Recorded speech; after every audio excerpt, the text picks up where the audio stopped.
In New Jersey, the Consulate General of India in New York recently held a roundtable with Minister of Finance and Corporate Affairs in the Indian government, Srimati Niramala Sitharaman.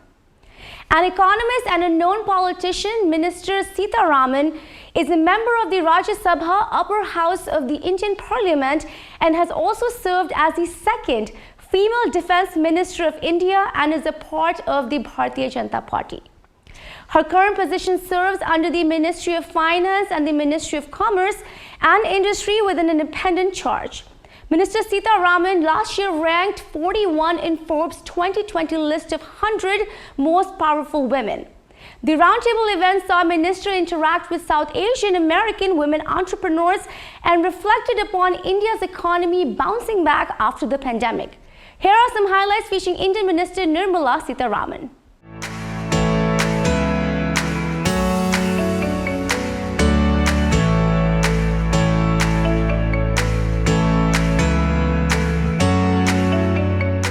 You from your bit, because you're all entrepreneurs, you're contributing to the economy here, you make a big difference in how the world perceives the Indian diaspora.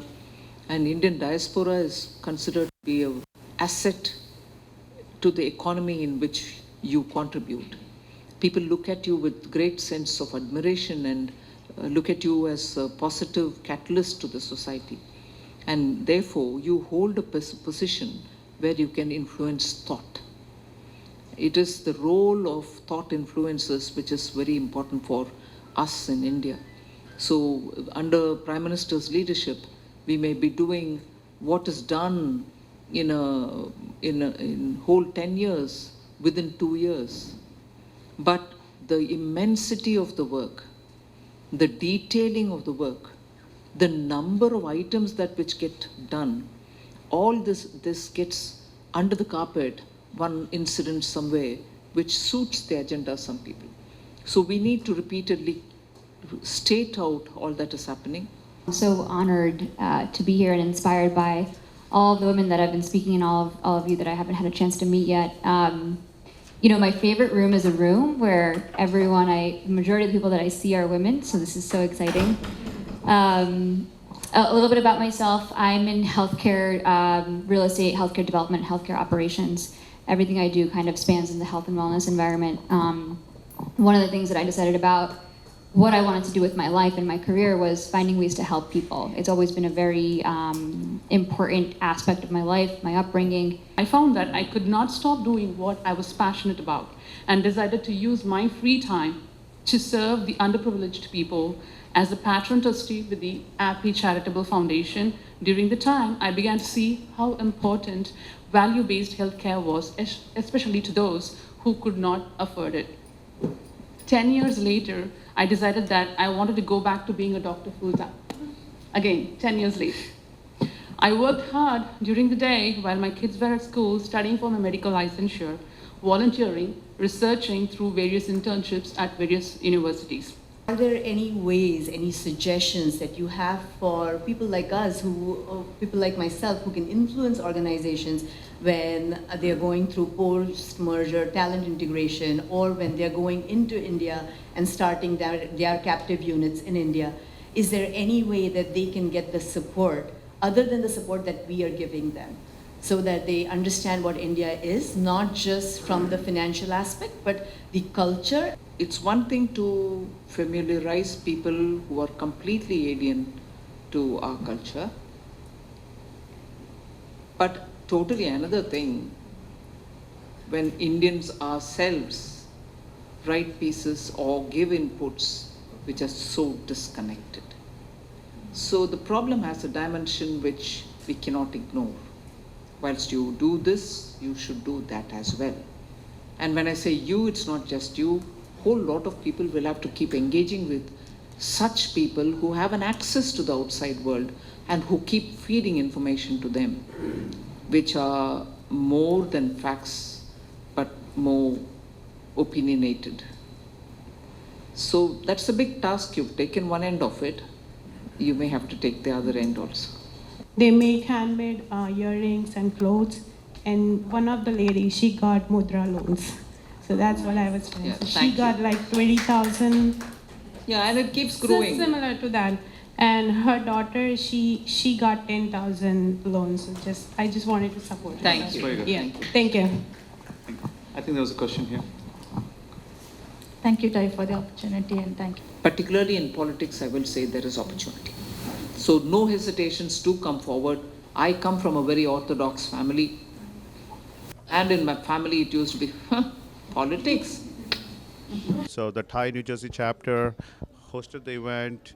It was a very interactive session with the entrepreneurs relating their entrepreneurial journey, the challenges they face, the achievements they've done, the jobs they've created, and we got some very encouraging feedback from the finance minister about the opportunities to expand American businesses into India and vice versa. So overall, I think it bodes very well for the business networks within India and US. And also being in an industry, finance industry, similar to technology, where I am women or minority. And she, with her courage and confidence, her own hard work, she has come to this point. And her journey is so inspiring and motivational to many women. And she's the one who can teach other women anything is possible. And that's what I take home today. Looking at her, she's so humble. It was truly an honor for us, the consulate, and for the community that the Madam Minister, Finance Minister of India, Srimati Niramala Sitharaman, was here in Central Jersey addressing women entrepreneurs from Thai and women entrepreneurs from the diaspora. She spoke about the India story, how Indian economy is bouncing back, and what the diaspora and the young entrepreneurs here can do to push the India story forward, how they can participate in the new opportunities that are there for one and all in India, India economic growth, startup ecosystem, innovation, technology developments there, digital, all that is happening in the digital space, in the e-commerce space, the foreign direct investment that are reaching there. Very many things are happening. On infrastructure, new infrastructure, national infrastructure pipeline program, national monetization plan. It's an exciting economic story, while and at the same time we have been able to deal with COVID. Our vaccinations are going pretty fast. Soon we'll be doing 1 billion mark. That's a huge and stupendous achievement. So all this story she shared with the community and asked them to join us, partner us in our growth story and the growth and development of India and for strengthening India-US friendship. Thank you. And I think the most valuable thing that we heard from the minister today was how India is working hard to create programs to help women in business and women entrepreneurs, to help them be successful and support them and lift them up, especially the ones who are underrepresented or don't have the support systems that other entrepreneurs can have. And she also made it clear that it's important for the Indians here in the US to spread the message that India is doing good things to help the economy and to help entrepreneurs and businesses